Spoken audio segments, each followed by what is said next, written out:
Hello everyone, welcome to my channel. My name is Julia and in this video I'm gonna talk about career in education. Let's get started. It may happen that you feel tired a little bit or not of teaching.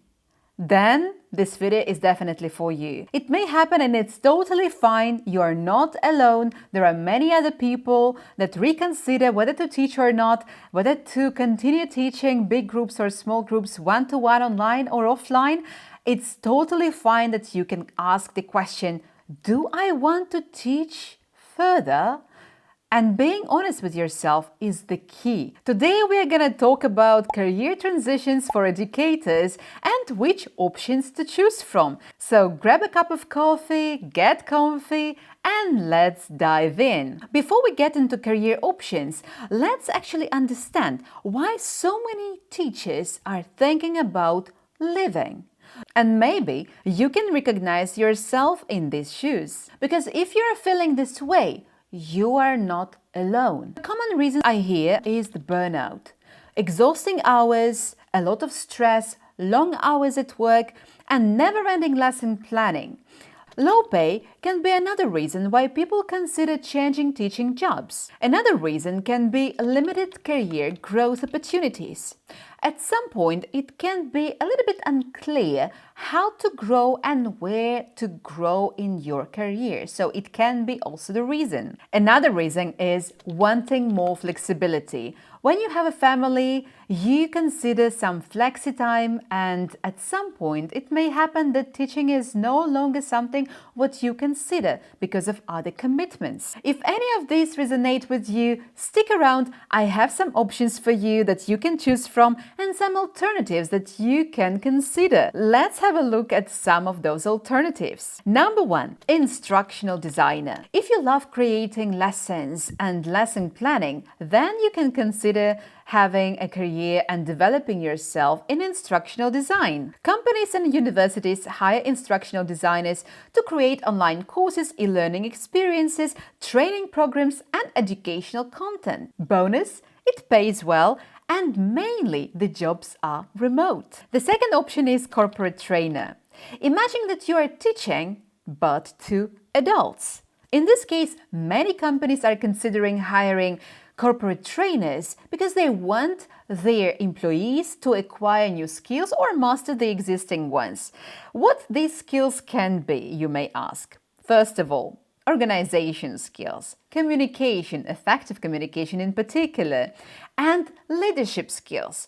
All these require proper instructional design, and becoming a corporate trainer is something what is on the one hand well paid, on the other hand really interesting because you have a chance to communicate with so many interesting people in corporate area. If you enjoy presenting and guiding people, this option is definitely for you and good for transition. The third alternative is EdTech Specialist. If you want to work in tech, and I know that many of you already use technology in your everyday working life, then it will be the area to look into. Many education companies hire former teachers in order to develop different educational experiences and explain how to use different tools. Here you go. You can use your skills here and transfer into this area. Your transition is definitely something what will be smooth.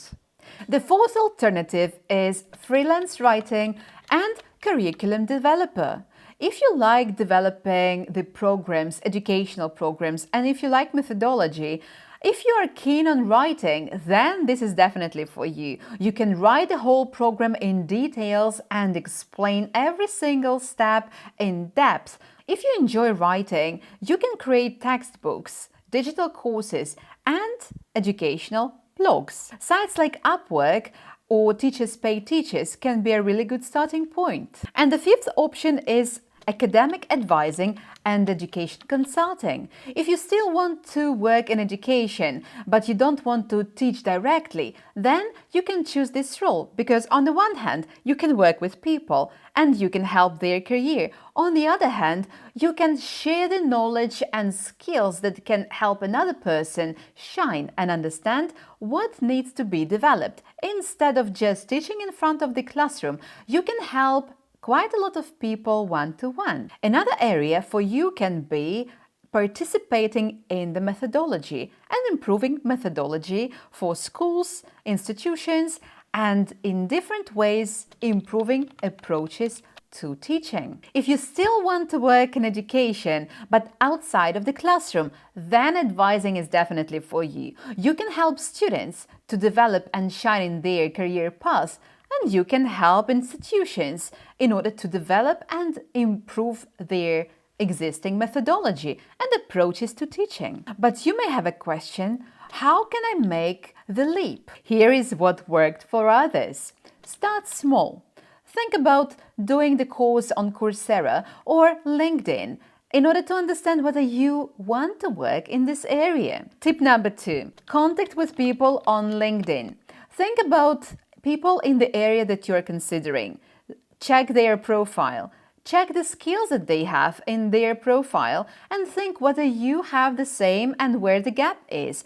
Think about the gap as not one of your weaknesses, but the thing that you can actually acquire, the competencies that you can look at and master them in the upcoming 3 or 6 months. And in this case, you will have a clear period how long it may take to transfer from your area to another, and this transition in this case will be smoother. Leverage your teaching experience. When applying for a job, highlight your skills such as communication, leadership, and classroom management. Consider contract or freelance work. Such sites as Upwork and LinkedIn can be of good help. You can get experience before making a full jump. For example, a friend of mine started working in EdTech after teaching in high school for 10 years.